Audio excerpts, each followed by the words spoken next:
Pardonnez-moi d'avoir écouté, mais vous étiez juste derrière moi. Aussi, je n'ai pas pu l'éviter. Peter, veux-tu raconter aux autres ce que tu disais à Gordon à l'instant? Peter J. eut l'air déconcerté.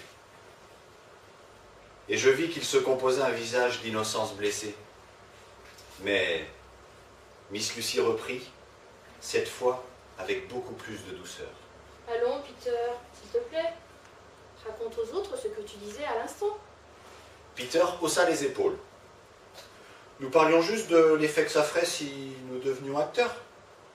Du genre de vie que ce serait. Oui. Et tu expliquais à Gordon que tu devais partir en Amérique pour avoir les meilleures chances de réussite.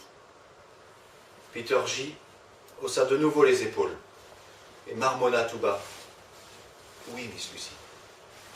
Mais Miss Lucy tournait maintenant son regard vers nous tous. Je sais que vous n'avez pas de mauvaises intentions, mais il y a trop de conversations de ce genre. Je les entends tout le temps. On a laissé faire, et ce n'est pas bien. Je voyais des gouttes tomber du chéneau et atterrir sur son épaule. Mais elle ne paraissait pas me remarquer. Si personne d'autre ne vous parle, c'est moi qui m'en chargerai. Le problème, d'après ce que je vois, c'est qu'on vous a informé, sans vous informer. On vous a informé, mais aucun de vous ne comprend vraiment. Et j'ose dire que certaines personnes sont très heureuses de s'en tenir là. L'histoire de cet ouvrage, c'est trois enfants qu'on suit pendant donc, leur enfance, leur adolescence et également leur vie d'adulte. Ils sont d'un pensionnat britannique, donc on a entendu parler d'Alisham tout à l'heure, hein, dans la campagne anglaise. Et donc on les suit pendant tout au long de leur existence. Ils ont la particularité justement d'être dans cet endroit et petit à petit se posent la question de leur existence justement, ce pourquoi ils sont là exactement, et on n'entend pas parler de famille, de parents. Je ne sais pas si Patrick veut continuer un petit peu là-dessus. C'est difficile dans la mesure où, pour qui n'a pas vu, on risque de révéler en fait. Il faut découvrir les choses progressivement en lisant le livre. Voilà. C'est l'histoire en fait.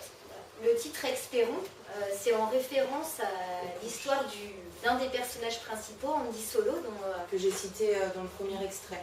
Voilà, donc lui c'est un chercheur célèbre qui a créé le fulgima. Je vous laisserai découvrir ce que c'est en fait, et qui rencontre un enfant qui à 10 ans ne sait ni lire, ni écrire, ni parler, etc.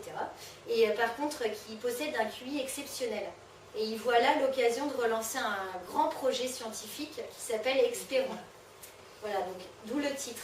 Mais en fait, le livre porte mal, je trouve, son nom, parce que ce qui est mis en avant dans ce livre, c'est surtout sa femme, le personnage d'Annabelle, dont on parle, et qui a un objectif dans la vie, c'est d'avoir un bébé. Sauf qu'en 2054, c'est ça. date à laquelle se situe cette action, les naissances sont contrôlées. Je vous présente rapidement, on est dans une Angleterre fictive en 1997 qui a subi les conséquences d'une guerre nucléaire qui a détruit en grande partie le monde entier. Donc l'Afrique, les États-Unis, le reste de l'Europe ont été durement touchés. Et en fait l'Angleterre a juste, entre guillemets, reçu les conséquences, donc tsunami. On suit une jeune fille au départ de l'œuvre qui s'appelle Ivy Hammond, qui circule dans les rues malgré le couvre-feu et qui se fait arrêter par les hommes de la main. Hommes de la main qui ont tout pouvoir d'arrêter les gens, de les torturer, voire de les tuer. En vérité, cette volonté de verbiage vire vraiment au verbeux. Alors laisse-moi simplement ajouter que c'est un véritable honneur que de te rencontrer. Appelle-moi Ray. Êtes-vous une sorte de malade mental? Je suis presque certain qu'il le prétendront. Mais à qui, si je puis me permettre, ai-je l'honneur? Je m'appelle Evie. Evie. Mais bien sûr.